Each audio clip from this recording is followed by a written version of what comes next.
It is Tuesday, August 4th, and we got a great conversational topic to discuss today. The Ohio State Buckeyes, Matt Patricia, defensive coordinator, comes in, just a rocket scientist, right? I mean, legitimately. He is legit a rocket scientist. Brilliant mind, leveled up on an already top 10 defense. Jim Knowles had that defense in the top 10 in college football. Comes in, levels it up, I mean, incredibly. And then loses a bunch of talent. So the question of the day, can Ryan Day and the Ohio State Buckeye defense, the Silver Bullets, can they replicate that fix, right? Because he came in and fixed things that weren't broken and got even better. Well, now a bunch of players left. The question is, can he fix it again? Will he have a replicated success year in 2026 like he did in 2025? That's our question today. We're also going to talk about the true freshman receivers and their impact. We've already talked about it a little bit. We want to dive a little deeper. But I'm just curious. Do you think that Chris is going to pull the numbers? He's going to give them to you in a minute. Top 10 in almost every analytical category. Top 5 in almost all of them. I mean, 1 or 2 in most of them. I mean, Texas Tech and Ohio State had the 2 best defenses in college football last year. Bar none. Not even close. Will they be top 5 again? That's my question for the chat for the day. Menace Army, will Matt Patricia have a top 5 defense? I'm not saying top 20, top 15. Like, I think it's pretty, with a lot of confidence, you could say that he'll have that. But will he have a top 5 defense in college football this fall? That's our question of the day. Let's get it going. Lukey, let him know what time it is, Bubba. I really want to start off by saying thank you for tuning in. Whether it's out of support, out of hate, out of interest, or out of entertainment, we appreciate you taking the time to see what this is all about.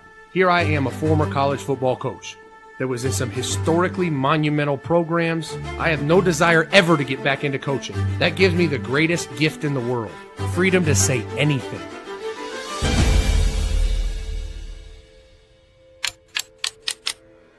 It is. They need to level up. I think we have some freaks in Menace Army. I'm okay with that. Go watch the fucking film. But I appreciate you for riding with us, Menace Army. Menace out. Menace Army! Let's get to the show! Let's get to the show. All right, so you already referenced it. Ohio State last year defensively was incredible. They were number 1 in total defense. They were number 1 in scoring defense, number 1 in red zone defense, number 1 in passing defense. They were number 7 in rushing defense, number 1 in first down defense, and number 10 in third down defense. That is 8 different categories they were top 10 in, and they were number 1 in 1, 2, 3, 4, 5. You're talking about a historic defense, allowing teams to only score have 219 yards per game. So I just at a ridiculous clip and averaging under 10 points per game. Zach, with all the turnover, they lost a ton of draft picks. Obviously, we know first rounders and should have been top 10 pick Caleb Downs. And then you had top 10s pick Sonny Styles and Arvell Reese. They lost Caden Curry. They lost a ton. They lost Caden McDonald. With all of those departures, and year 2 under Matt Patricia, which one of those areas outside of total defense will take the biggest step backwards?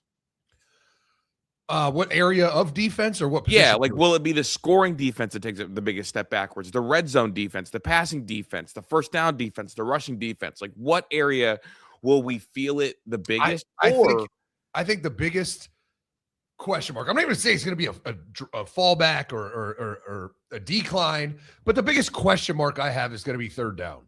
And the biggest answer to that question mark is Matt fucking Patricia. He's a guru. Like, he is truly a genius. And so third down is where you can get exotic defenses and really fuck some offenses up.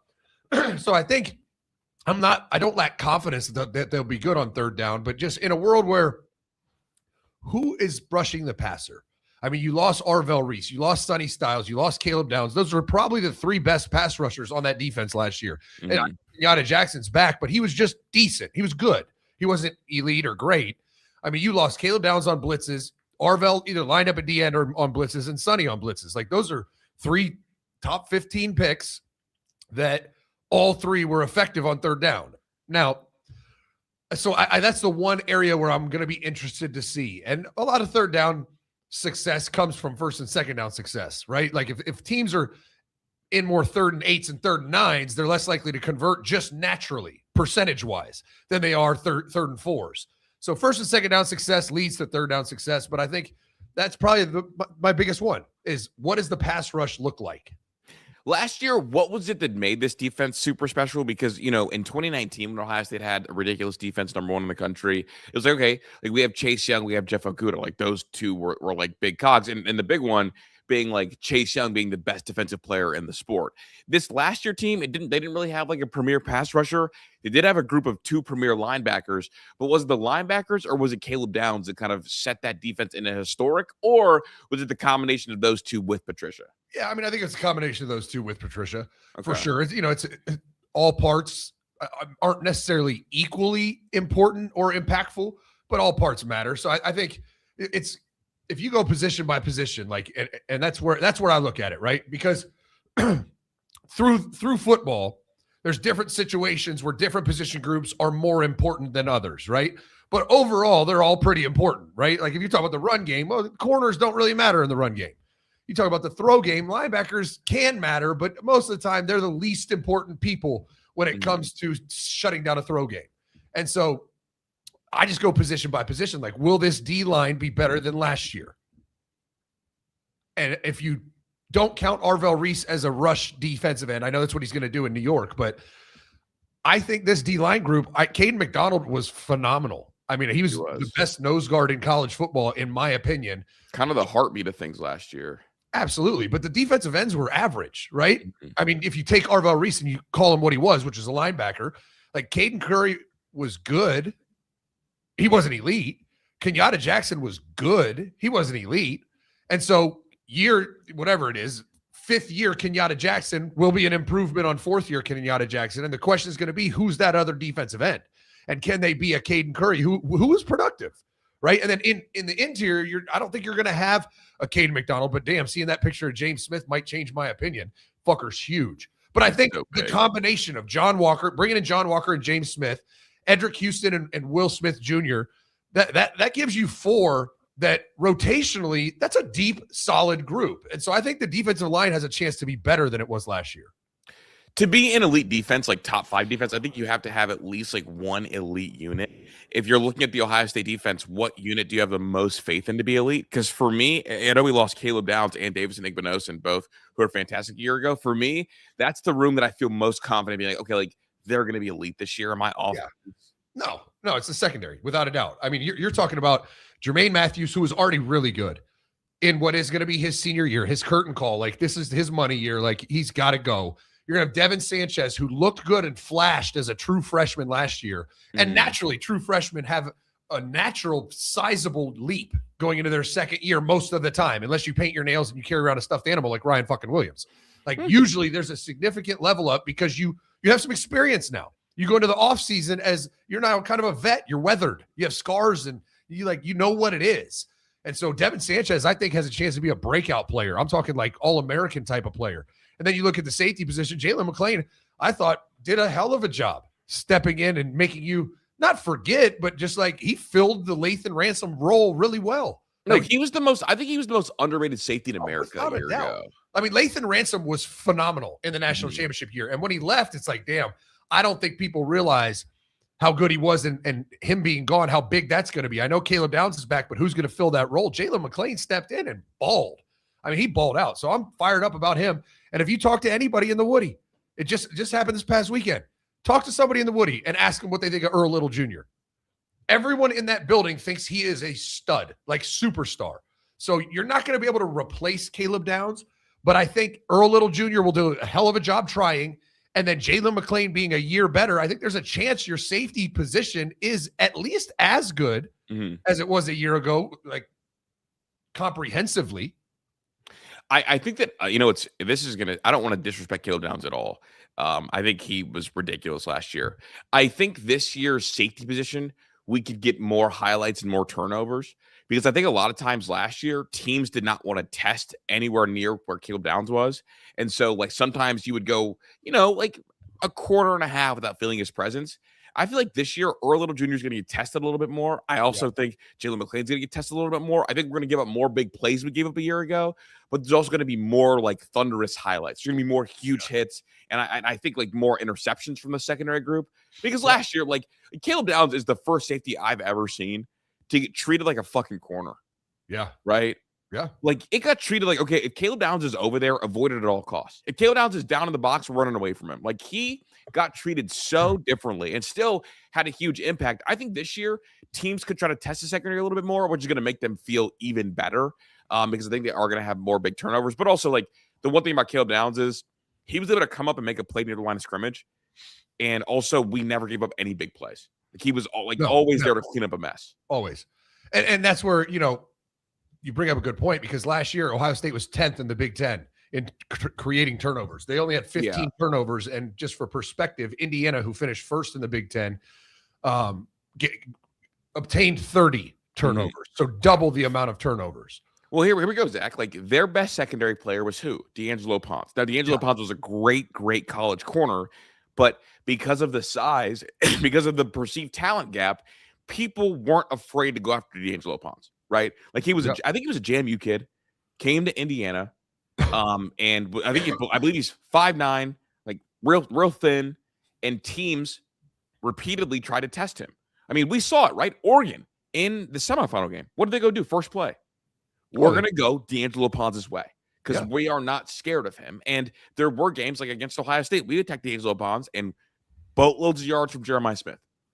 But for Ohio State, you look at Caleb Downs and your whole defense is to go away from him. I mean, fuck, he almost ruined the Miami game from a safety spot by forcing 2 fumbles. They got the luckiest bounces ever right back to Malachi Toney. Like that's how good of a player he is. So even if it's a reception in his area, he was so good and so high IQ that he was going to take over the game in that regard too. So Ohio State did not take the ball, turn the ball over a lot last year, and it worked out because they forced so many 3 and outs, which is essentially like a different version of a turnover. But yeah, I think that this year they will get tested more and they will give up more big plays, but also have more turnovers. Is my take. Yeah, and I mean they finished. I just had it pulled up. They 35 sacks, which was an improvement from Jim Knowles' sackless defense. But when it came to tackles for loss, they had 78, which I think was 34th in the country. And so when you look at defenses, you say, all right, this is the way I look at defenses. One, like how efficient are they? Like, and that's where you look at like how many yards per carry do they give up? How many yards per pass attempt? Like how efficient are they at stopping people from doing things that they're trying to do? And if you look at national statistical averages, if a team got what they averaged every time they ran or threw the ball, they would essentially score every drive, right? Because you have 3 downs to get 10 yards. Most teams average over 3.3 yards per carry. You just run the ball every play, and if you got what you averaged, then you'd be good, right? You get a first down. That's where I look at, all right, who gets teams off schedule? And that's where you look at, all right, now we're talking about stopping drives, right? Like you get them off schedule. Now they got more distance to go with less downs because you get a tackle for loss. Tackle for loss is the most underrated stat in defensive football. And that's where, I don't know, a team that hoisted the trophy last year, they were 3rd in the country at 8.06 tackles for loss per game. They had 129 tackles for loss last year. And I know they played 16 games, but Ohio State had 78.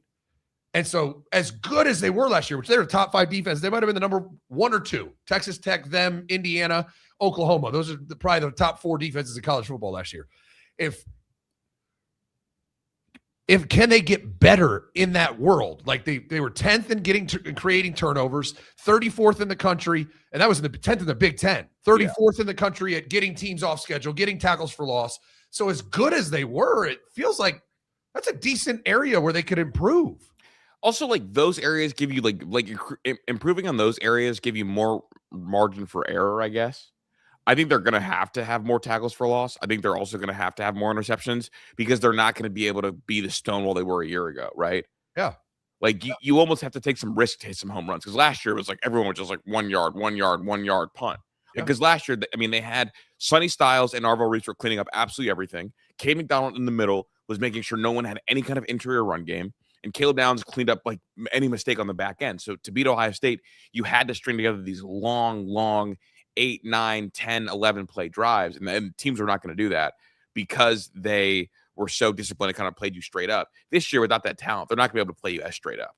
No. Right? Like, with all due respect, Christian Allegro and Peyton Pierce are not going to be able to play you straight up for 4 quarters without getting some tackles for loss, without Matt Patricia scheming up some tackles for loss. No question. And that's the one area we didn't get to is the linebacking core. Like, I think it would be asinine to even say they'll be even close to the same. No, I mean, they're a different species. We could just say it. They're a different species. 2 top 5 picks at linebacker or 2 top 10 picks at linebacker. Like, what are we talking about? Like, I think Peyton Pierce is going to be a really good player. I think Christian Allegro has a chance to really play well, but I think that's the one area where we could say, all right, it's just not going to be as good. Yeah, and look, and you can be a really, really good player and not be them. I contend that, like, Cody Simon was a great player for Ohio State, especially that last year. I mean, shit, he was good enough to keep Arvell off the field. But he was, what, a 5th rounder to Arvell was a number 5 pick. Right.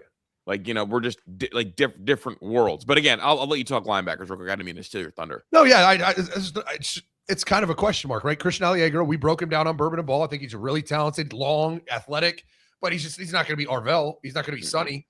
And then Peyton Pierce also similarly, like, not quite as long. I mean, we had two linebackers. I don't care what the fucking sticker tape says.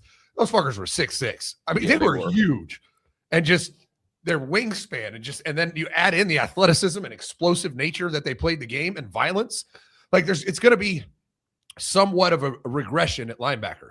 And that's where, all right, can the totality of the defense mock the success of last year's defense by improving in some areas, knowing that there are going to be some regression in others?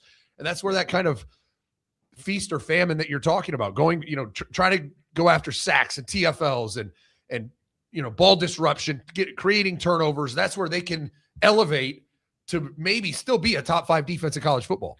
Well, it's like we did it the freaky way. Can we do it the Iowa way? Right? Like the Iowa way, we got white linebackers there all over the place. We don't know where we're going to get production, but we're consistently going to be top 10 and play well above our, I guess, talent pool. So, they did it the freaky way. They did it the Alabama, the Georgia, the Urban Meyer, Ohio State way. Can they do it the Iowa way? Well, how about like Texas Tech linebackers a year ago, right? I mean, they were an all white linebacker group, and what was that defense built on? Creating turnovers. Yeah, they were, and I will add to it. They also had the number 3 overall pick, or number 2 overall pick.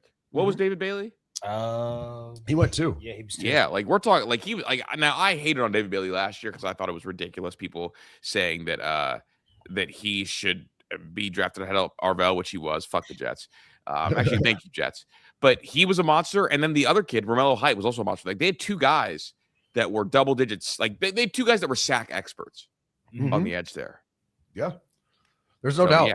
And I mean, we lose sight also of and I know this is going to kind of counter my point, but Caden Curry was 9th in the country in sacks. I mean, he had an 11 sack season so quietly. Well, you know what it is? He's white and short. It's like the hard work sacks, right? Like, when you got to work that hard and the motor never stops for one, that's cool. But we want to see like the guys that is a natural. We want to see the natural get the sacks. Mm-hmm. It's like he's like the Aaron Kraft of defensive ends. Yeah, that's what he not is. Aesthetically pleasing enough. That's a great way to put it. But no, I mean, honestly, when you said that about him, I was like, I think he's good. But like his 2 sacks that are just like run around. Like, someone's going to hold the ball, I'm going to go get it, feel different than like when Kenyatta Jackson shows the twitch off a little bit. And maybe it is me being racist. It probably is. It's fair. Because, like, here we go. Like, what sacks felt different? The JTT sacks or the Jack Sawyer sacks? Yeah, that's a good point. But I say that, but also, like, Nick Bosa's sacks were, like, so aesthetically pleasing. Yeah. And also, they knocked the wind out of you. Like, will we have a James Pierce? Will we have a Dylan Stewart? Will we have a Colin Simmons type of player? We've had him before. It's been a minute since we've had one. I mean, fuck, you're the coach. You tell me, is Kenyatta Jackson, can he tap into that territory? I mean, he's got the skill, right? He's got the body. He's got the frame. He's got the twitch. He's just got to become, I guess, a little more relentless and a little more technique savvy. Like, he's got to be a more refined pass rusher. Okay, because like I decided I'm done looking for it till it hits me in the face again because I keep fucking searching for it. I keep trying to speak it into existence, and it's just like, no, it's not here. And I blame the beat for the whole Zach Harrison thing, and then I blame JTT's ranking when he never was built like a prototypical defensive end, but he was ranked #1 player in the country. So, I hope that Kenyatta does it, but like if Kenyatta ends up being a second rounder, he'll be the highest drafted defensive end on a Ryan Day team since 2019. Crazy. Think about that, dog. Like we don't get it. We haven't had even a second rounder. No, but and to your point, I mean, Kenyatta's the one, right? Because outside of Kenyatta, who's going to be that freak off the edge? I mean, if you believe in an Epi, like he's twitched up and he's skinny. If you believe in Zion, he's also skinny but twitched up. Epi's a year 2 player. Like it might be a little early Zion. for that. Yeah, so is Zion. I mean, Zion looked good when he played, but nothing screamed like, oh shit, like we got one here. Like Devin Sanchez played inconsistent, right? Mm-hmm. But there's times on film you go, oh shit, this is gonna be really fun one day. Well, there's times on film it's like, oh, nobody else can do that. Yeah, right. And I mean, you're looking at this DN group. Kenyatta has a chance. I guess we'll say Zion and Epi are the long distance hopes. Yeah, they're like the deep projects. Yeah, like Bo Atkinson's not. Kua Rasau is not, based on the film we broke down on Bourbon and Ball last year. Isn't he shorter? Okay, so they're telling me that Epi's up to 270, so I would like to see it on the football field now. But we'll see. But I think isn't Rasau short though?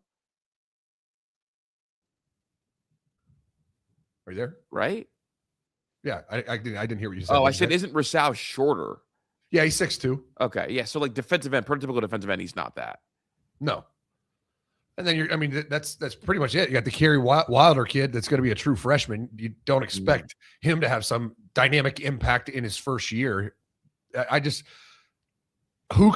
my biggest question for this defense.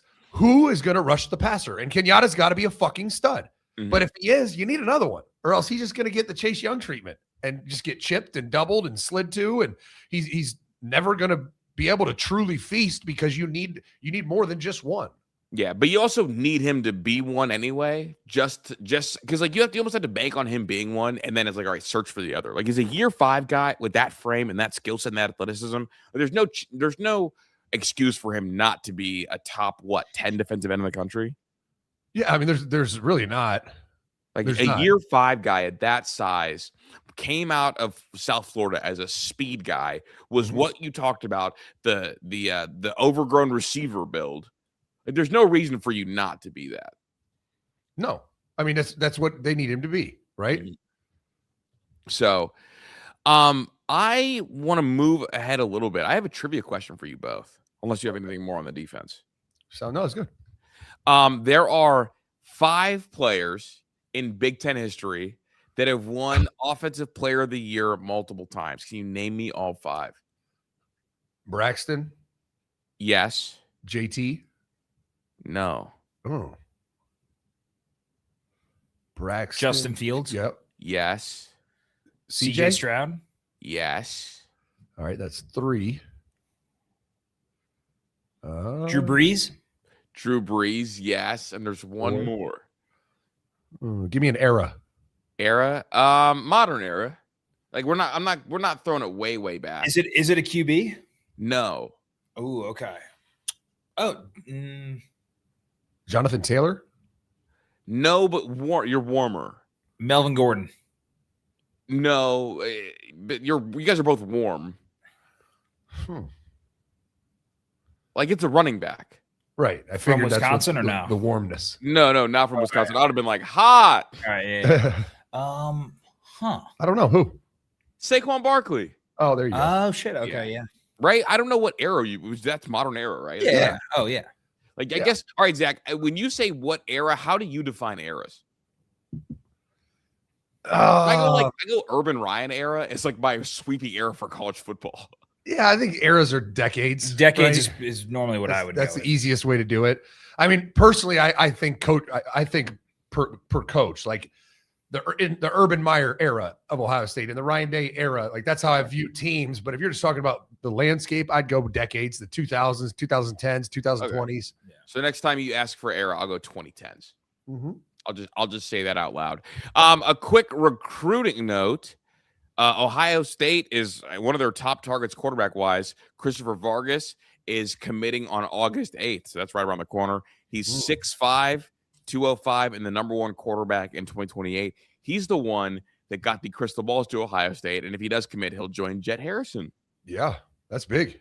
Yeah. Now I don't know where he's gonna go, but I just felt like it was I see people continue to quote tweet it.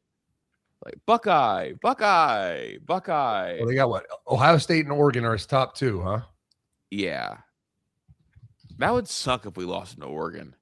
Does Oregon have a case for quarterbacks over Ohio State in the modern era, in this era, or no? No. You don't think so? No.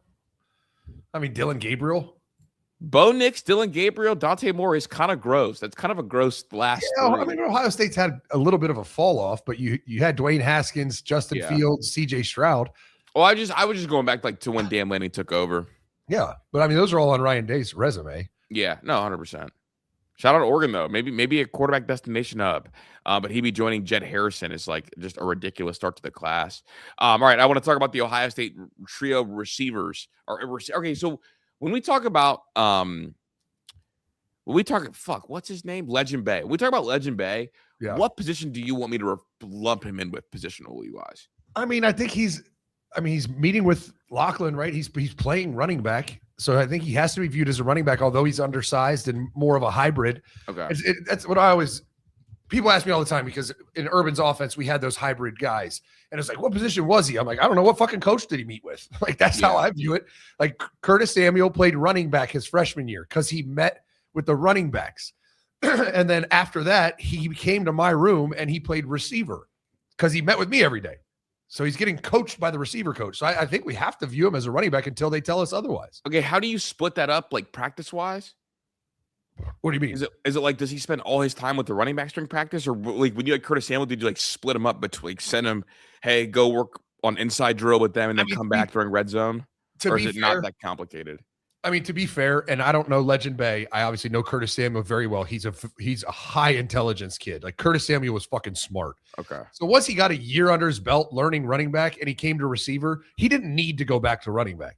Like, they would grab him and he'd go do inside drill every now and then to get reps at it. But he never met with any running back coaches. He met with me. I would go over, and I knew the offense very well. So I could coach him up on the running back plays, like landmarks and footwork and shit like that. So it's far more intensive to learn the receiver position than it is running back. So for that first year, though, like practice field wise, he was almost always with Alfred. Yeah. Oh yeah. The first year he never played receiver. He only played running back, and it wasn't even in a hybrid way. He was Zeke's backup. Like, when he went in, he did the shit Zeke does, you know? All right. Then what about, I'm trying to think of like more of a hybrid case. What about Dontre Wilson? Because I feel like he was a hybrid from the time he stepped on campus, right? Or no? No, I just remember the way he was talked about and the way that you guys used him in games. It wasn't like a Zeke backup. It was like you have your own. No, because he played receiver. He played receiver and every now and then would take a jet sweep. He didn't really do interior runs very often. No. Took some direct snaps. Yeah, it took some direct snaps. So had a little wildcat package. But yeah, he was a receiver. And I mean, he does fit that role you're talking about, that hybrid role. But he played receiver from day one. And Curtis was the one that was more of a real running back. Like, he could run inside zone, he could run counter, he could run power, he could run everything. He's the true example of what a hybrid is. And then what about Jalen Marshall? He redshirted too, though. Yeah, he was a receiver from day one, though. I mean, he always played receiver, and he ran less of those plays. Like, he was never running inside zone. Like, you really got to be a back to run inside zone. Really? Counters. I remember him getting the ball like in non-handoffs or in non-throwing situations more than I remember Dontre Wilson getting the ball. Yeah, I mean, he beat out Dontre. That's Dontre in 2012 or 2013 was that guy, and then Jalen beat him out. And also, we used to run those push sweeps so often back then. Push sweeps. We don't do anymore. Yeah, we don't.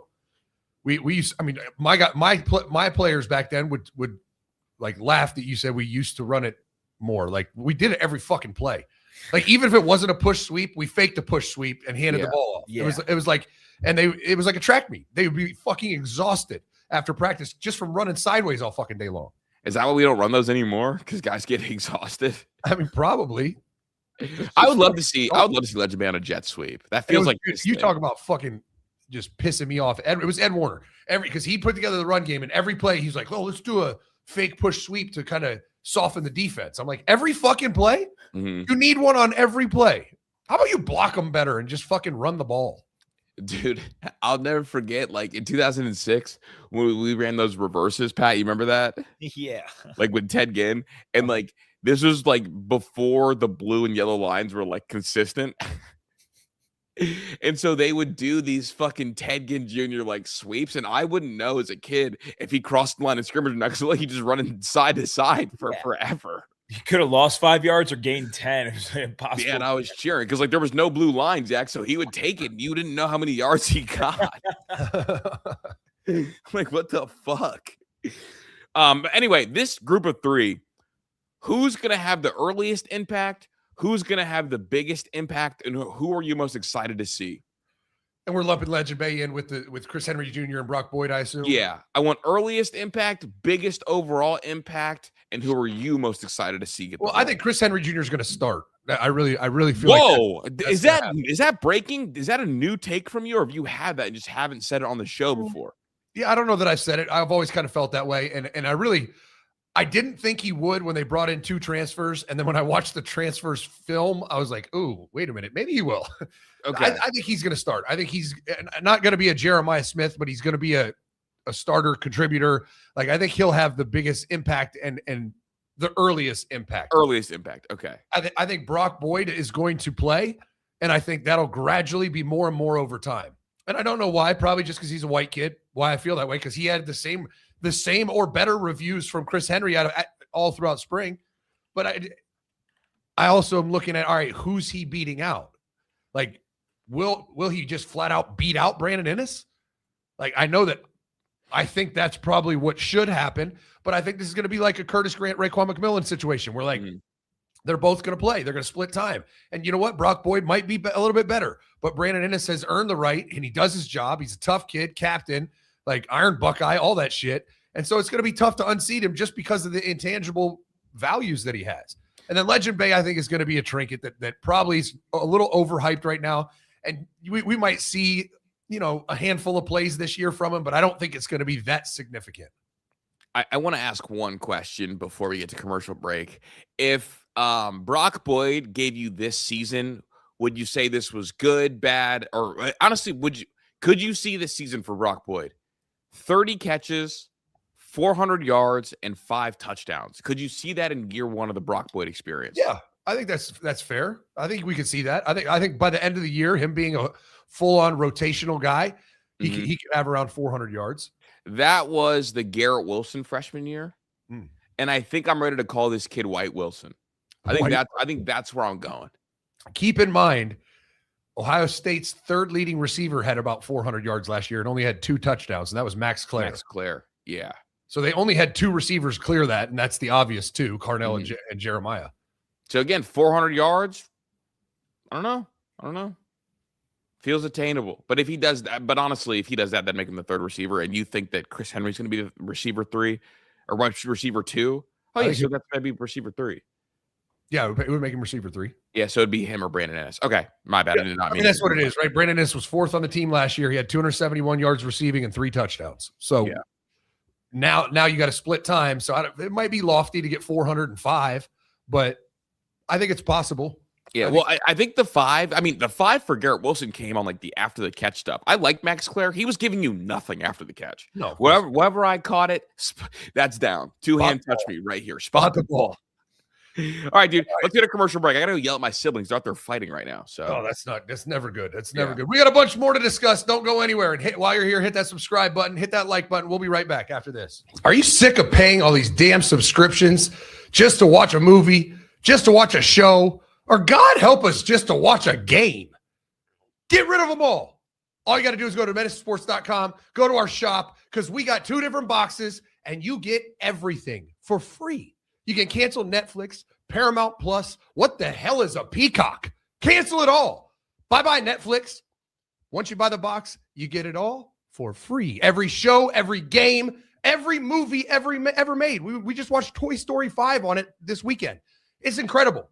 And we have 2 different versions. The P6 Mini is portable. It's small. It's easy to hide behind a TV. It hangs off the back of mine. You can't even see it. It's incredible. And if you are a traveler, it's so easy to travel with. I have one in my Escalade, and my kids can watch whatever they want. And the other one is the creme de la creme, the K3. It is the Cadillac Escalade of SUVs. It's got DVR capabilities. It is faster. It is truly incredible. Both get every game and every movie. So it's not like one gets something the other doesn't. The K3 is just a little more souped up. It's got more trinkets. Head over to menacesports.com right now. Go to our shop and order you a K3 or a P6 Mini. You won't regret it.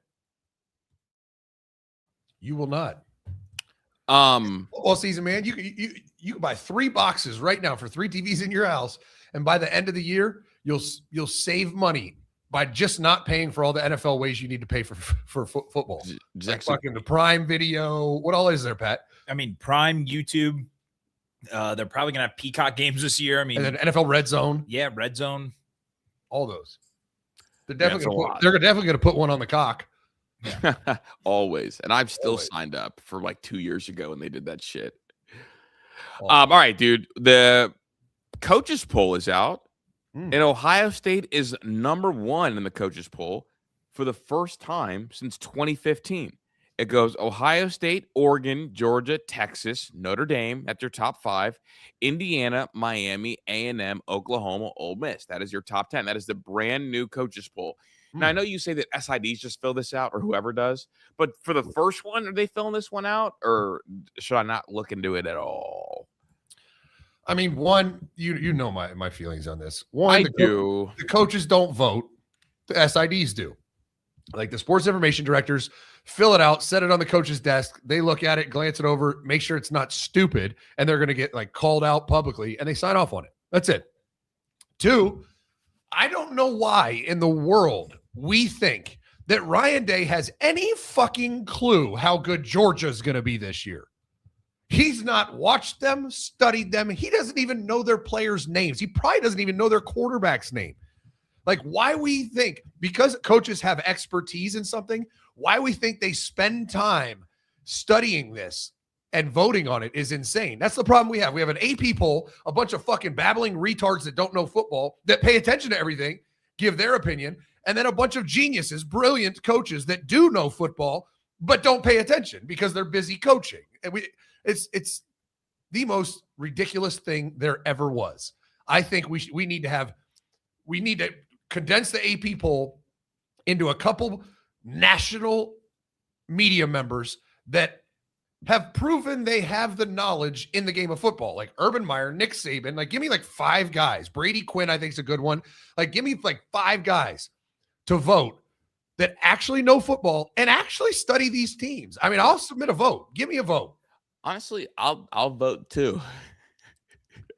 You qualify one of those categories. Yeah. I vote. I study teams. Now, do I have too much hate in my heart? Probably. But that wasn't the question. Dude, this shit's rat poison. Ohio State being ahead of Texas in the coaches poll is rat poison. Texas has the second most loaded roster in the sport by a mile, dude. Yeah, it's a weird sentence. And the coach, and where the media can spin narratives, like coaches don't have narratives. They don't give a fuck. They truly don't. The preseason poll is about the last concern for any coach ever. Because like we're gonna figure it out like by playing the game. Why do we need to rank people now?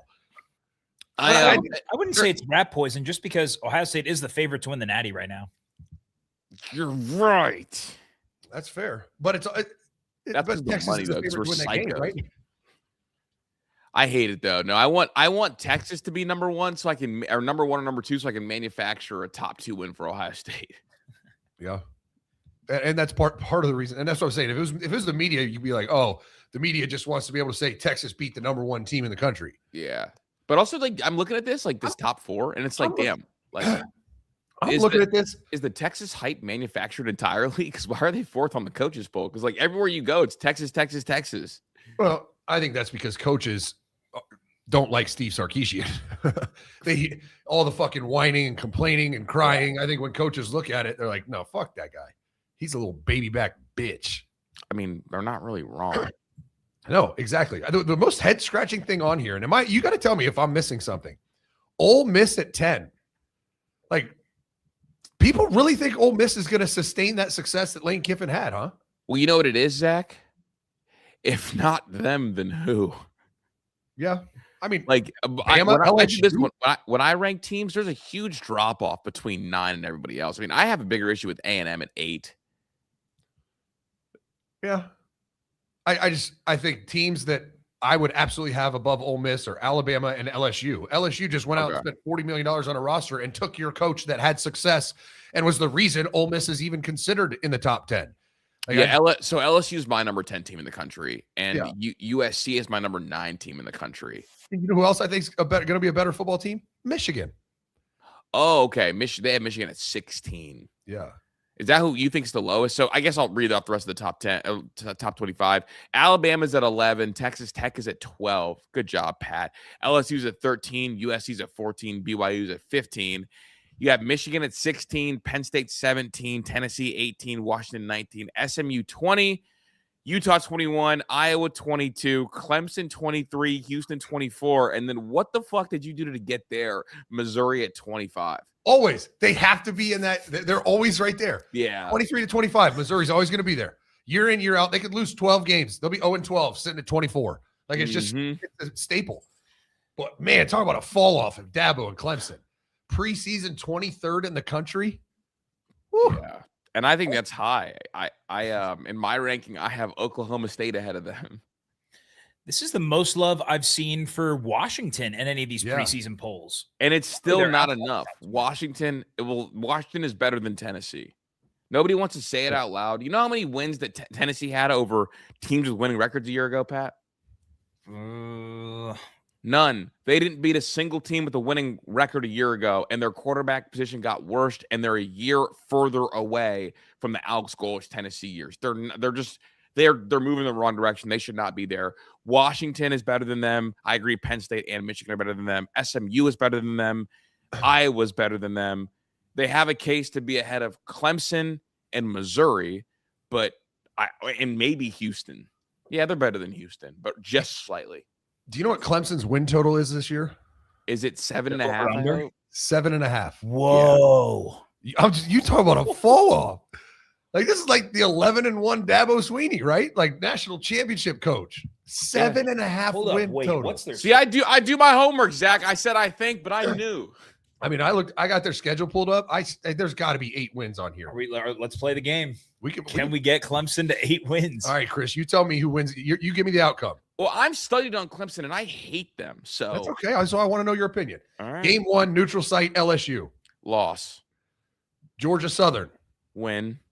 North Carolina at home. North Carolina at home. That's a win. At Cal. Who? Cal.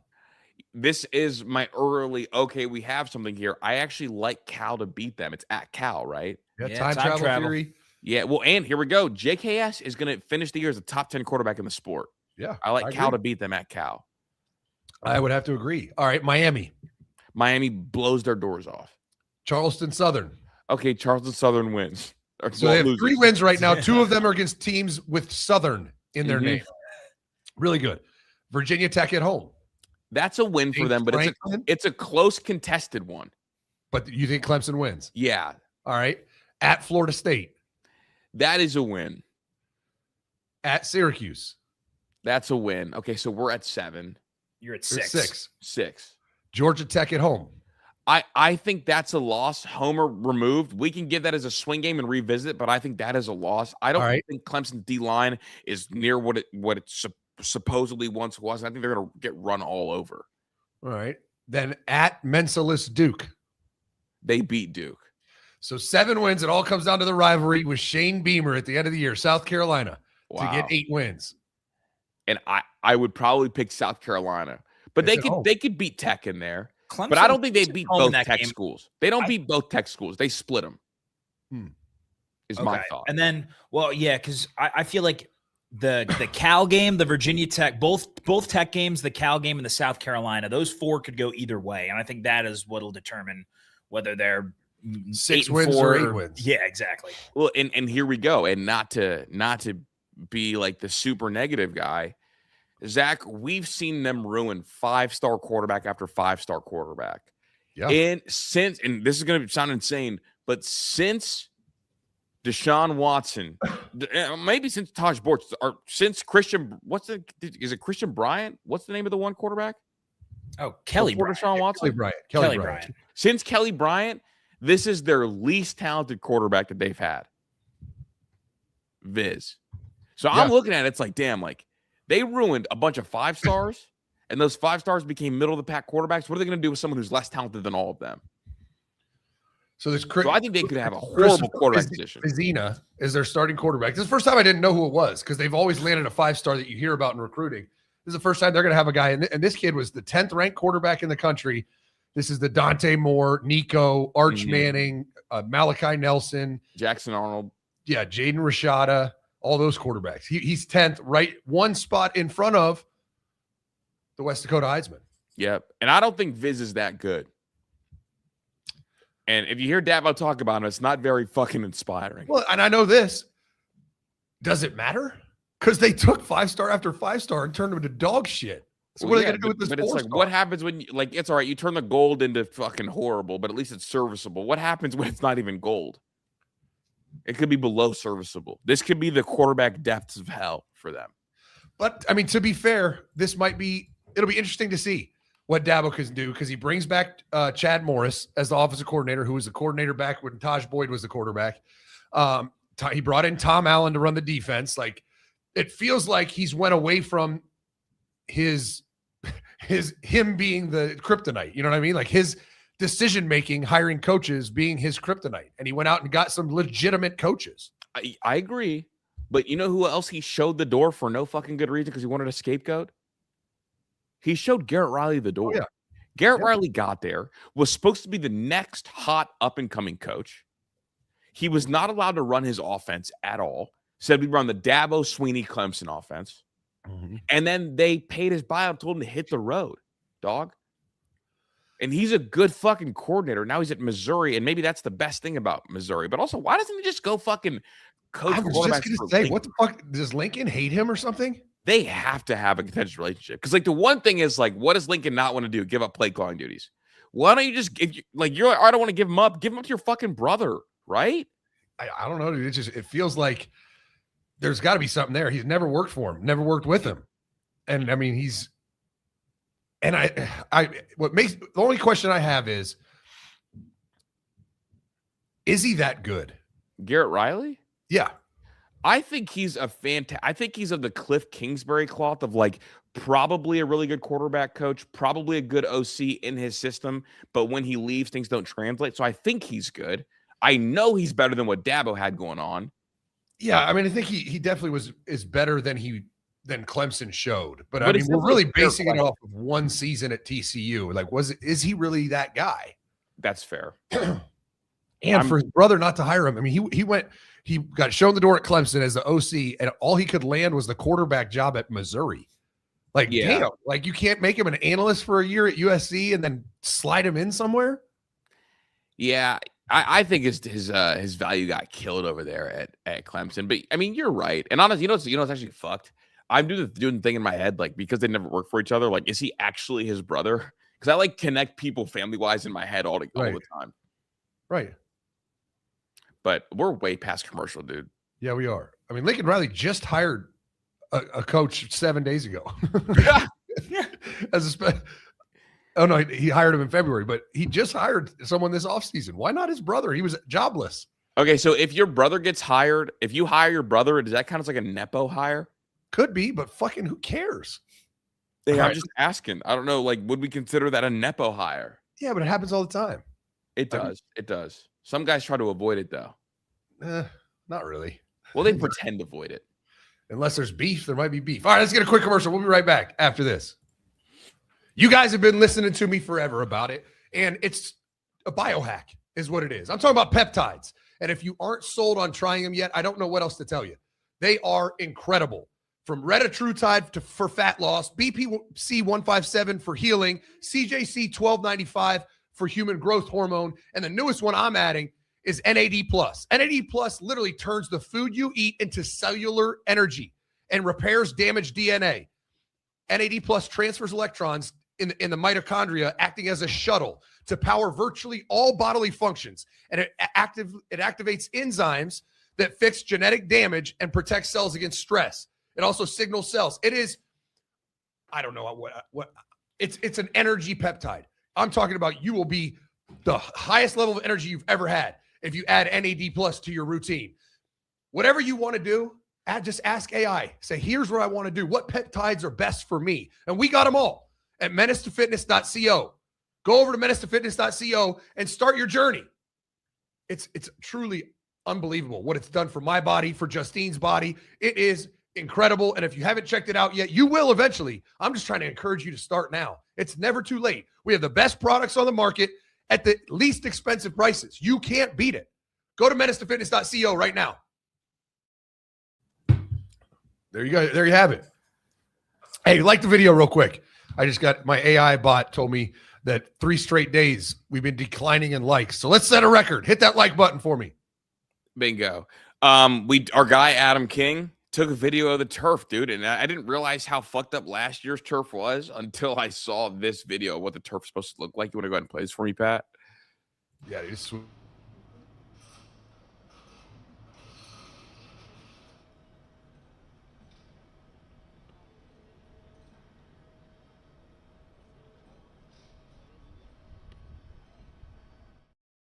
It looks so much better. I didn't realize how faded, I guess, last year's was. It's more colorful, more verbose. Yeah, like the greens are greener and the reds are redder. Scarleter. Yeah, dude, it looks a lot better. I would love to have natural grass. It's wild, Zach, and I no other show's going to talk about this. So we got the brand new turf, and this is actually the first year in shoe history where they're going to have a concert on the field during the season. Oh God.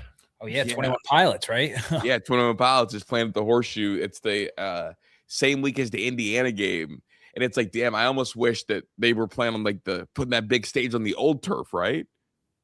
You know, I'm fucking up the new turf, right? I mean, turf is far more resilient than real grass, but do you know only 29? I just looked it up. 29% of college football stadiums have real grass. That's crazy. And you know with the Browns announcing they're doing turf, that now over 50% of the NFL has turf as opposed to grass. Like they were the swing vote. I believe it. I mean, I think I could be wrong about this because Northwestern just got a new stadium. I think Penn State's the only real grass stadium in the Big Ten. Damn. In my head, USC is real grass, but they're not, are they? Oh yeah, I get it. Well, UCLA is. Okay. The Rose Bowl is. Yeah. Okay. I don't know if USC is. This says 6 real grass stadiums in the Big Ten. Whoa. Michigan State, Penn State, Purdue.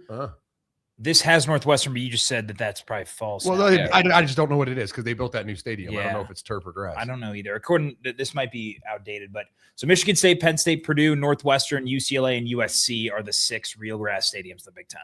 You just normally you need to have good weather, right? Most of them are in the South. I mean, do you though? I feel like that's like a fake excuse, right? I mean, it's easier to maintain and keep it nice because you don't deal with harsh winters. Well, I just think about how harsh are winters over there in Europe? I always watch movies and they're always fucking horrible. They don't play on turf in Europe. No, like all those grass fields, all the soccer fields are grass. Like, dude, they fucking put in grass at MetLife overnight for the World Cup. So I know America has the excuses of it, but I mean, if you just look at the numbers, though, I mean, there's only 3 SEC teams with turf. 3. Everyone else has real grass. Yeah, well, I guess Kentucky, Missouri, and Vanderbilt. So the 2 most northern schools, and then Missouri. The 3 worst teams. Right. Wait, Kentucky has turf and not grass? Mm-hmm. That feels really fucked. Don't they name that nice-ass grass after the state of Kentucky? Grass? Yeah. Yeah. I rock Kentucky blue on these hoes. Yeah, what the fuck? Wow, that feels fucked up. It's the opposite in the ACC, though. Only 4 natural grass stadiums in the ACC. North Carolina, Virginia Tech, and NC State. That is absolutely wild. The Bluegrass State has turf. Yeah, they're fucking fraudulent. Someone needs slapped over that. I'm For real. All right, dude. There's a little Civil War go. Oh, wait. I have another fun one. Kentucky. Hold on, Chris. Kentucky installed blue turf. No. Yes. What? This is the UK Athletics site. They're As part of an ongoing re-imaging of Kroger Field in a move designed to lean even further into the heart of Big Blue Nation, Kroger Field will undergo a full turf replacement this summer featuring a blue surface from goal line to goal line and green end zones. what? They're going full on fucking Boise. What's the date on that article, bro? No fucking shot. Yeah, April 1st, 2026. Yeah, what's the date, Zach? Say it again. Oh, April Fools, you're saying? Oh, That's awesome, dude. That was fucking Kentucky real site. Like their athletic department put that out. It's a great April Fool's joke. They got you and shit. Damn it. that fucked me up because I like to know that kind of shit, dude. I was about to be so fucking mad. I was gonna say, how did we not know about that until right now? Oh, Yeah. got me live on the show. Damn it. Wait. They do have turf though. Artificial turf. They've had it since 2015. The fact that they left that up on their site just to all this time later is actually hilarious. Right. That's a great moment. That's a great moment. Okay. There are 3 Ohio State players on the Maxwell Award preseason watch list. It's Jeremiah Smith, Julian Sand, and Bo Jackson. Can either of you name me the other team that has 3 on the watch list? Oh, Oregon? No. Texas. Nope. Huh. Notre Dame. No. I don't know. USC? No. No. Indiana? No. Indiana only has 1. Georgia. Nope. Oh, Damn it. Gunnery on there. I Gunner's feel like not you bad. guys I know think you've said the right answer, but you haven't said it. And when I say it, it's going to be like, oh, of course. Who is it? It's Miami. Oh, Yeah. Yeah. Yeah. Mensa, Malachi Tony, Mark and Fletcher. Fletcher. Yeah, that is okay. very obvious. Yeah. I thought you guys were going to get it a lot quicker, but I think honestly, when you start going through them and I start saying no to all the big schools, What's I think funny you is this happens to me all the time. Like I go when we talk about the national landscape, I always go like region by region and scan the country, and I just don't go down there. Like I Yeah. just don't go down to South Florida. just like stop. It's like when you vacuum your house and you don't get like the very back corner. Yeah, it's literally it's happened to me a couple times when we first did our preseason top 10s. I'm like going through it. Then you're like, wait, did you already say Miami? I'm like, fuck, I forgot about Miami. No, they're up here. Bump everybody up. Georgia has 2, and it's Gunnar Stockton and Nate Frazier. Yep. BYU has 2, Bear and LJ Martin. Oh yeah. Indiana, I thought honestly, Indiana would have been my first guess because you think like Josh Hoover and both receivers, but they only have Josh Hoover on there. Neither receiver. Neither receiver. How many Charlie receivers Becker are not being on there that's criminal That is because it's a watch list. What, are you not going to watch him? right, especially like at USC, you have like Maeva and Wayman Jordan. It's like, Yeah, who the come fuck on, is man. Wayman? We got Hold on, Oregon only Ryan has- Williams is on there instead of Charlie Becker. That's fucked. It's just stupid though. What is a watch list? Like you mean to tell me if Charlie Becker goes out and has 2,000 yards receiving, he can't win the Maxwell Award because you didn't put him on a watch list? Yeah, but course I he don't think. Do you have to be on the watch list to win? No, that's what I'm saying. It's People stupid. get added mid-season. Yeah, it's the dumbest fucking thing ever. It's even more dumb than preseason rankings. Like it's just so dumb. It's like, what do you mean? Oh, we're gonna watch these guys. What about the other guys? What if they pop off? You're like, nope, we're not watching them. Did my guy Mason Heinzl not? No, Mason Heinzl made it. So honestly, if you're a quarterback in P5, you made it, and then we're gonna see other like who else is there? Like There's only Nico 6 wide made it. receivers. Jackson Arnold made it. Yeah. Did Underwood make it? Yeah, he's on there. Him and Jordan Marshall. Yeah, so they have 2. Bryce Underwood and not Charlie Becker, man. The quarterback from Marshall is on this fucking list, Yeah. and Charlie Becker's not. You know I who think else it's like- is? Who? Jordan Gant, Akron running back. Oh, Akron has the same amount as Indiana on the preseason. UNLV has 2. yeah. We believe in Corey Dennis. I need to make a correction from yesterday. I said that that Indiana and Notre Dame are playing each other in 2030. I didn't read that thoroughly. Indiana and Notre Dame canceled their rivalry to make room for the USC Notre Dame game. People are mad at SIG for this. People are mad at Indiana for this, for quote unquote running from the smoke. Notre Dame wanted to schedule USC. It looks like they went to Indiana. Was like, hey, USC will only play us week 1. And Indiana came with, oh, looks like you don't want to play us. And they mutually parted ways. And now they're playing. If it ain't broke, don't fix it.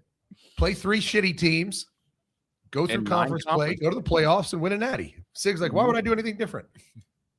Yeah, so I just wanted to clear that up from yesterday. But let's get a commercial break. We got 10 super chats after the break. Let's go super chat it up. We'll be right back after this. It's almost here. It's August. It's the month of training camp. And football is right around the corner. You want to get prepared? You want to be a real football junkie? Slide over to menacesports.com and jump into the film room. Bourbon and Ball is in the past. We're still going to do a couple, but we are now full-fledged on into previewing the college football season. It's all about learning about what really happened. Because the problem is sports media gets you confused, right? They talk about Arch Manning like he's some legend and this number 1 overall prospect, when in reality, he was just average last year. We're going to break that down this week. Arch Manning's on deck. We already did Josh Hoover, the Indiana transfer. You want to find out who Indiana's getting? Come dive into the film room. It's on the website. Once you subscribe, you have access to all year last year. Every game that we broke down last year, plus every Bourbon and Ball this offseason. We did Josh Hoover. We did Dante Moore. We have done a plethora of quarterbacks. It's time to get ready for the season. And there's no better way than all 22 film, you and I breaking it down together. So jump over to menacesports.com. And right now, you get $50 off if you subscribe for a year. I think it's $25 a month, whatever that is, times 12. But we'll give you $50 off if you sign up for the full year. One-time purchase, man. You get this entire preview month, plus the entire season. Every week, we break down 4 films minimally. And you can have it all with a little discount. So go to menacesports.com right now. Sign up for a year of the Colonel tier and get the film room, Bourbon and Balls, past film rooms, upcoming film rooms. Get it all. Jump to the website. Go get it done right now. You will not regret it. And as always, this has been a standing offer. Never has it not been offered. If you subscribe and you start watching it and you say, damn, this is not worth it. This is not what I thought it would be. Send me an email. And I'll Venmo you your money right back. It's a money-back guarantee. That's how good this shit is. MenaceSports.com. Go check it out. Bang. Tonight, Bourbon and Ball, Arch Manning versus Florida, Chris. Arch versus Florida, but didn't they fucking lose that game? They did. He threw 2 picks, 2 touchdowns. I mean, it's going to be a good game because you're going to see his pimples and you're going to see him shine some. And he ran the ball. I think he had 15 carries in that game, too. Yeah, so you're going to see him be an athlete. It's going to be the best film. Yeah, and I didn't pick it because they lost to Florida. I picked it because it's like, damn, you kind of get to see him do everything. Jones, thanks for the 5. What's up, fellas? I'm going to Austin for the Texas game, and I got tickets for $800. It's going to be a movie. Damn, that's sweet. That'll be epic. That's one place I've never been. I want to see a game there. Yeah, I've heard Austin is such a cool town too. I've never been, but. Oh, it's badass. I recruited Garrett. Oh, Chris Drew. Yes. Another flick. Thanks for the 2. How long will Patricia stay at OSU? I think that 2 years, 2 more years maybe is my prediction. I could see him leaving after this year, but he also seems like he's really enjoying it. And it's not like he's not getting paid. that one's kind of tough though. We can say like that. I like that. That's kind of tough of me. Well, yesterday's was AI edited, I think. Yeah, this one's not. That's what I look like in that same era. Like that, he did something to my head on the other one. This one's not tough, Pat. No, I think it is. The long sleeves, the Seeing Dead People shirt. Fun fact, my car got broken into and someone stole that shirt like a month after the split. They saw the flick and said, hey, I want that. Yeah. So if I ever see someone running around acting with that shirt, I'm going to be mad as a bitch. Chris, do you know how much Matt Patricia makes a year? I think he makes 1.4. 3.75 million. Cat got my tongue. Wow. And I'm looking at like that. I mean, the rarest of heirs. I mean, you're talking about there's maybe 5 coordinators in the NFL that make more than that. Yeah, that's fucking crazy. Yeah. Crazy. VA Buckeye, thanks for the 2. In Matty P, we trust. Hey, he's earned every dollar of that money so far. He only made 2.5 last year, but it jumped to 3.75, and next year it goes to 3.85. 78% of Menace Army think that Ohio State will have a top 5 defense. There you go. 2026. So. What was I reacting to when someone took that screenshot of me? I have no idea. Oh, I probably said something outlandish. Yeah. Probably. Keaton, thanks for the 5. Austin Ward keeps talking about Bo Atkinson is going to be a starter. I fucking hope not. Hey, I mean, that's great. I watched his film coming out of Carolina. I was unimpressed. I watched him play for the Buckeyes, and we made fun of him every week. Like he is incredibly stiff, and he's not a good football player. But he played, so what the fuck do I know? If Bo Atkinson is good, I'm enrolling in college. Right. It's time. It means anyone could be good. It means anything. If Bo Atkinson is good and Kenyatta doesn't improve, I'm gonna be mad as fuck. Yeah. In fact, if I could take all the development in the world and not give it to one person, it would be to Bo Atkinson, and I would give it to Kenyatta Jackson. I'd prefer Bo Atkinson to be undrafted and homeless if it meant that Kenyatta had a season worthy of yeah, like worthy of. Here we go. I would trade Bo Atkinson being homeless if it meant Kenyatta first round draft pick. Jesus. That's fucked up. I agree. I'll hit you on that. Yeah. Get ready to learn homeless. Braden, thanks for the 5. I know I'm optimistic. I can't believe someone like Pettijohn doesn't get much talk. I know what was said in the spring, but we saw nice flashes as a freshman. Yeah, I mean, I didn't really see it though. Like I don't know how high his football IQ is. Like he plays reactionary to me. And I know the talent is there. I see the talent. I see some burst. I see him run. He's big. I just don't know if it's all firing. Yeah, I mean, Laurinaitis kind of told us that like he got passed by Alfred, but honestly, dead ass Braden, go and roll at Ohio State, go walk in. I see the traps, I see it all. Like you honestly, dead ass, you could be Bo Atkinson. You could be Bo Atkinson. Suit up. How tall are you? That's all. Your next super chat, Braden. I just want to know how fucking tall you are because we got a spot for pass rushers. I never want to see Bo Atkinson suit up. Give me Epi, give me Zion, give me Kusaw, give me Braden 19. Give me somebody. So here's a question I have for you, Chris, just because I'm looking at this. Mm-hmm. Ohio State right now only has 3 position coaches that don't make $1 million or more, right? Mm-hmm. That is Billy Fessler makes $750, Lachlan makes $700, and Laurinaitis makes $900. How long will it be until we see a coaching staff where all full-time position coaches are $1 million plus? I think 2 years. Once Ryan Day finds a running back coach that he likes, he'll pay him over $1 million. Right. And if not us, if Indiana repeats, they will up everybody to over $1 million to keep their continuity in place. Mm-hmm. Elks, thanks to the 2. False, Chris. They beat East Tennessee State 7-5. If you have a direction and a state in your name, you're a high school team. In fact, that's lower than beating a group of 5 team. If you have a direction and state or tech together at the same time, you don't fucking count. I don't think right. I'm pretty sure East Tennessee State is not even group of 5, right? Like if I go North Tennessee Tech, it's like, come on, dude, that doesn't fucking count. If we have a direction and a tag at the end of your school, you're not actually a college. No one goes there. Other. You can't get both. Just a bunch of NPCs go there. Like you are just the filler character in the fucking movie. The extras that die on the planet that Death Star blows up. You never existed. Oh, Menace Midget, thanks to the 2. Zach read it more than once and still got. That was funny. I said, what was the date of that? He said April 1st. Bro, I was not even thinking about it because I'm just so shocked they had a fucking picture and everything. Yeah, I was just in such shock that they did it. They were going to do that I didn't even. I don't know. Got August fools. I did get August fooled. Someone said the Southern Cal count. No, if it was Southern California Tech, yeah. Fucking send them to the moon. You can't have a direction and a tag at the end. Yeah. Like, you're not fucking Metro Boomin. Like, pick one. It's like, pick a struggle, big dog. Right. Silk and Steels, thanks for the 20. Is Julian's pocket mobility being underrated because of the last 2 games? He led the country in completion percentage under pressure, and on 3rd and 7 and longer, he went 15 for 16 for 4 touchdowns and 0 interceptions. Penn State game in particular, he was a dog.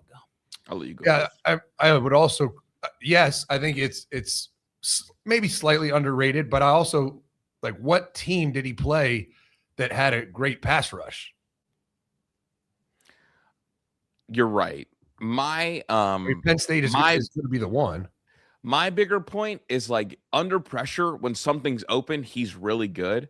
My thing is, if the first read isn't there, are you going to create? And honestly, me and Zach don't even talk about the pocket movement mobility being an issue. We think he's mobile.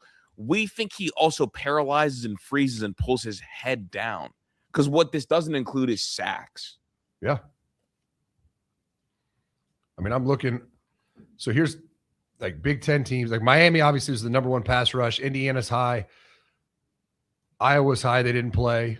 Oregon's high. They didn't play. I mean, Texas at 20 is the only top 20 pass rush team that he faced. Yeah. And it's not like Wisconsin at 27, Penn State at 31, Michigan at 34. And it's not like he put on a show against Texas, right? No. Like, most conservative game plan ever. They didn't ask him to do anything. Well, and when they did, he looked off Jeremiah Smith on a one-on-one and threw it to Maxwell Clare. Right. Oh, Chewy Jensen, thanks for the 5. Recently seen both Pate and Big Ears admit Big Ten is the best conference. Chris, salute to you. I believe your mission is almost complete. I mean, I don't know how you can deny it at this point. The shit I put together was more powerful than Martin Luther King. The shit I did, the dream that I had, Chris had a dream. In fact, is it fucked up of me, Zach, if I recreate that speech for the Big Ten? No. I had a dream. I had a dream that Indiana won the whole fucking thing. Oh, my. Indiana winning a natty before Tennessee could be my program. VA Buckeye, thanks for the 2. Pat said something wild, Chris. Okay, that checks. I wonder, Yeah. I mean, of, like, the Pat, like, wildisms, up there is, like, shitting himself. But what is, I guess, Zach, what's in Pat, like, ridiculous Hall of Fame? Well, the first time I ever said hot nut shot on air, I feel like. Yeah. That's wild. That was gay. That was super gay. Super awesome, actually. Awesome and gay can be the same thing. Super duper gay. They call it awesome. Gary, thanks for the 5. The O-line will be good if who is playing at left tackle? Ian Moore, right? Was that a question? Yeah. Yeah, Ian Moore. I think Ian Moore's got to be a dude. And then the O-line, that's a significant improvement. I mean, Gary, do you want to play left tackle? Right. Shit. Ben Harmon, thanks for the 5. It seems Chris and Pat are spreading lies regarding my sports fandom. To that, I say cry more, and it's a Hartford Whalers hat on my profile picture. I don't know what the fuck a Hartford Whaler is. So come on. You don't know the Hartford Whalers? That's what I said, and I didn't stutter. So I'll start there. Hold up. This doesn't. So if you're a Hartford Whalers fan, Ben, did you then follow the team to Carolina? Because that's who the Carolina Hurricanes used to be, was the Hartford Whalers. And if so, they just won the Stanley Cup. So you're still following that bandwagon theory that we're on here. So I'm glad you told me what they won, because I was about to ask you, what sport is this? Oh, the Hartford Whalers? Yeah, they were a hockey team. And they relocated to Carolina. Menace Midget, thanks for the 2. Chris Drew has caused me to return. Be prepared, Chris. Yes. What was I sad-lipping? Was I sad-lipping Penn State fans after they lost to UCLA? Like, what was the sad lip? I don't know. That's when my room was set up differently. All right, Elks, you're retarded, dude. North Carolina State and North Dakota State don't count, bro. That's the name of the state. Oh, my God. That's Elk actually... might be legit retarded. He might be. That's actually so funny, bro. That was awesome, dude. That was awesome. If the name of the state has a direction in it, that doesn't count as yeah. There's no such thing as East Tennessee. There's a North Carolina and a North Dakota, Elks. That was actually so funny because before he even read the super chat, he just said you're retarded. That's like it's like a pre-fire when you're playing Call of Duty. You know something's about to come around the corner, you just start shooting.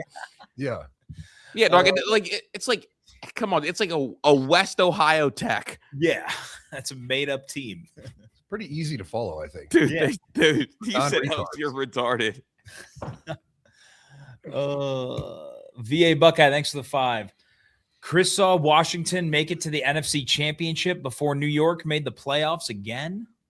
What the fuck does that even mean? We missed the playoffs a couple years, but we also made the playoffs with Daniel Jones in them, and that was in recent memory. Second of all, your quarterback is dating his mom. Third of all, I've seen my team win 2 Super Bowls. 2 of them. What have you seen? The most excited you guys get is on draft night when you guys get to draft RG3. The most motion you guys have had was when you got canceled by cancel culture and got bullied into changing your name. The name was racist, though. Elks 6-2. I wanted to see Pat's reaction. Well, he fried you. I think you're retarded. Pretty sure. Don't worry. I don't think you're retarded. I do. Ben, thanks to 2. I'm Pats, Caps, Nats, and Wizards fan. Sounds like a Dr. Seuss book. You Dr. Seuss ass fan base. The So Pats with the Caps and the Nats. Dr. Seuss had. So basically Washington, but not the Redskins. Yeah, but then he's also a Yankees fan. Yeah. So it gets confusing with Ben. Are you a fan of the U.S. government? VA Buckeye, thanks to the 2. Chris, I'm a Colts fan. Oh. Shout out to Daniel Jones. Chris, are you ready? Shout out to our one of our Army members, James West, sent me this. This is a mind-blowing stat, Chris, that you need to remember forever for all of your rants about the SEC versus Big Ten. There's been 285 crossover games between the two conferences ever. And the Big Ten is up right now, record-wise, 141 to 139. So fair, almost 50-50, but the Big Ten is winning. But here's the most mind-blowing stat. Only 11 of the 285 games have been played in Big Ten territory. 11. Whoa. Out of 285. And they're still fucking losing. They still have a losing record. Whoa, that hurts my brain. Right? 11 out of 285. No, this is good. Keep going. Played in Big Ten territory. Mm-hmm. Whoa. So Wait a we second. saw history last year with Ohio State and Texas. Only the 11th. Yeah, the 11th time. Yeah. And Tennessee was the 10th game. Mm-hmm. Yeah. Wow. I'm going to tell my grandkids that I saw, one of the rare times an SEC team played in Big Ten country. That's fucking wild. To be fair, right? It's probably because most of those games were bowl games. Or like a lot of the times those out of conference, early season games are neutral site too. So, but that's why it says Big Ten territory, because it's like, okay, we'll play in the Browns Stadium then in Ohio. Dude, I typed it into Claude and I was like, put this in your notes for the next video I record on this. You know what it said as a reply? What? That's a nasty stat if it holds up. Hey, Claude is a real nigga to me, man. Shout out Claude. That's a nasty stat. It's a nasty stat. Ben Harmon, thanks to the 2. Yes and no towards U.S. government. I was going to ask if you're a fan of Benjamin Netanyahu, but I don't want to. You ready to get out of here? Well, we got one more. All my teams are red, white, and blue. There you go. Except when the Wizards used to be gold and black. That was sick. Bring back the gold and black Wizards unis. I don't remember those. There was that was 2K or no NBA Live 08 with Gilbert Arenas. That was Gilbert Arenas, and then they're like, "We need shiny stuff out of here because we got athletes bringing guns in the locker rooms." But that's all we got. Get us out of here, Zach. All right, we appreciate you, Menace Army. Don't forget to like the video and hit subscribe. Menace out.